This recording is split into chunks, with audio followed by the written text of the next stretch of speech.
Je m'appelle Fendama Sabali. Je suis élève en Je suis élève en classe de terminale S2 à l'Institut Luce Leclerc depuis cette année. Nous, aujourd'hui, on s'est présenté ici pour dénoncer notre école qui nous ont arnaqués et ils ont abusé de notre confiance parce que depuis le début de l'année, nous, on est en règle. On a payé les frais d'inscription, mensualité, tout. Frais d'inscription, c'est même pas régulier. Il y en a qui paient 100 000, il y en a qui paient 40 000, il y en a qui paient. C'est pas les mêmes sommes. Maintenant, nous, on est en règle et tout. Maintenant, au moment de recevoir les numéros, on s'est rendu compte que nous, on n'avait pas de numéro, on n'avait pas de jury et tout. Déjà qu'on avait raté les matières facultatives. Du coup, on a interpellé la direction et nous a menés en bateau du début jusqu'à la fin. Il nous disait à chaque fois des versions différentes. Il nous donnait à chaque fois rendez-vous. Un coup, c'est le 30 juin, de l'autre, il faut attendre. Ils vont recevoir le ministre aujourd'hui. Ils ont écrit une plainte, je ne sais pas, un truc communiqué à Djamnyadjo. Tout ça, c'était faux. Et nous, aujourd'hui, on veut dénoncer l'école, d'autant plus qu'à l'école, déjà, c'est pas clair, c'est pas net. Il y a des trucs qui sont en bas et qu'il faut dénoncer. Qu'est-ce qu'ils vous ont dit au juste? Ils nous ont dépôt des dossiers. Après le dépôt des dossiers, nous, quand on s'est rendu compte de ça, on a demandé. Déjà, M. Dieng, il ne voulait pas nous dire parce qu'il a dit que ce n'est pas à nous de demander des réponses, que lui, ce qu'il a à dire, il le dira devant nos parents. C'est comme ça qu'il a convoqué une réunion le samedi. Mais quand on a demandé à M. Dieng, c'est lui, il nous a dit un truc clair qui tient la route. Lui, il nous a dit que tout ça, c'est la faute de M. Dieng parce que c'est lui qui aurait mangé l'argent. Parce que lui, à l'office, il n'a pas vu les timbres des 10 000 francs. Parce que quand M. Dieng, c'est le surveillant général. Il n'y a même pas un corps là-bas, il n'y a que 2 personnes là-bas. C'est le surveillant général, la secrétaire, c'est fini. À part ça, c'est le fils du directeur qui traîne là-bas parfois. Alors qu'on n'a même pas de cahier de texte, on n'a pas de marqueur, on n'a rien en fait. Nous, on veut qu'au moins qu'on trouve un moyen de fermer l'école, parce que ça, sérieusement, c'est pas une école. J'ai été à beaucoup d'écoles et ça, c'est pas une école. Oui, parce que moi, personnellement, je fais le bac pour la deuxième fois. Déjà, tu perds 1 an, 2 ans, faire 3 fois le bac, alors que tu as déjà une moyenne. Nous tous ici, on a la moyenne. Bon, pour la section de remplacement, au début, on voulait faire la section de remplacement, mais ensuite, on s'est rendu compte qu'on ne pouvait pas faire la section de remplacement. C'est clos. Maintenant, ce qu'on veut, vu que le bac s'est passé, déjà c'est fini, on laisse tomber. Maintenant, ils nous remboursent notre argent, ils nous rendent nos papiers, ils nous paient les dédommagements, s'ils le peuvent, et ensuite, on ferme l'école, c'est tout. Vous avez déposé une plainte? Oui, on a déposé une plainte, mais on n'a toujours pas de... 3 922 500 francs CFA volés à ces élèves-là. Pire, elles ne pourront pas faire le bac cette année. Pire, cette école leur a fait perdre 1 année de leur vie, 1 année scolaire. Pire, leurs camarades vont avoir le bac, vont fêter le baccalauréat qu'ils vont obtenir, alors qu'elles, elles ont été empêchées.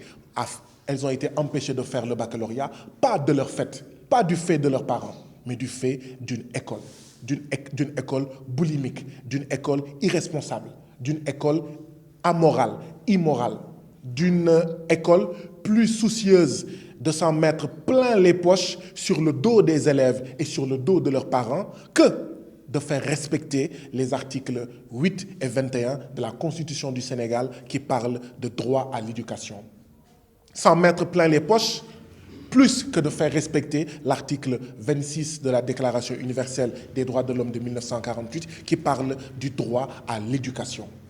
C'est cela que nous sommes venus dénoncer avec ces élèves pour les soutenir, pour leur dire qu'ils ont notre total soutien, notre totale solidarité, et dénoncer l'école Lucie Leclerc, interpeller les parents pour ne pas qu'ils amènent, pour qu'ils n'amènent pas leurs enfants dans cette école-là, où non seulement on vole, on trompe, on plume, on escroque, on arnaque des élèves, mais en plus, vous l'avez entendu, dans cette école-là, il y a de la délinquance, il y a de la drogue.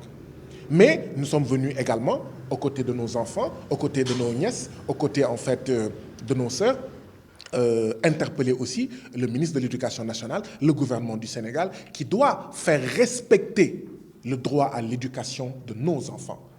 Parce que si cette école, qui existe depuis plusieurs années, fait cela, c'est parce que également l'État du Sénégal n'a pas fait ce qu'il devait faire, c'est-à-dire contrôler les écoles, surveiller les cahiers de charges, contrôler le respect des droits des enfants. Donc nous interpellons le gouvernement du Sénégal, nous interpellons le ministre de l'Éducation nationale, nous interpellons l'État du Sénégal par rapport à ce qui se passe à l'école Institut Lucie Leclerc, mais éviter que ce qui s'est passé là-bas ne se passe dans d'autres écoles et dire plus jamais ça. Nous sommes venus en tant que représentants du peuple sénégalais, en tant qu'élus du peuple sénégalais,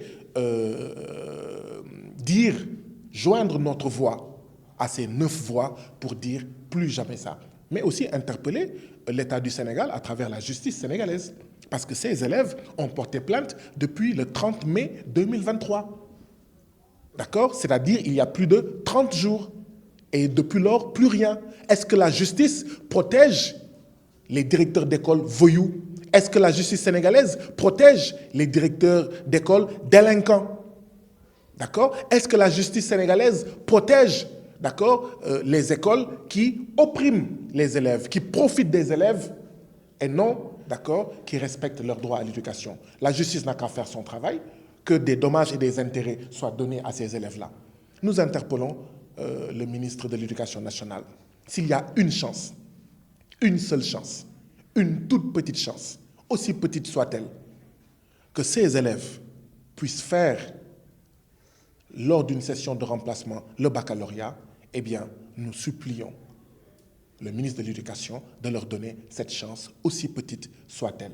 Parce que ces élèves-là ont été lésés, ont été maltraités, ont vu leur droit à l'éducation piétinés, foulés du pied, pas par leurs parents, pas par eux-mêmes, mais par une école irresponsable.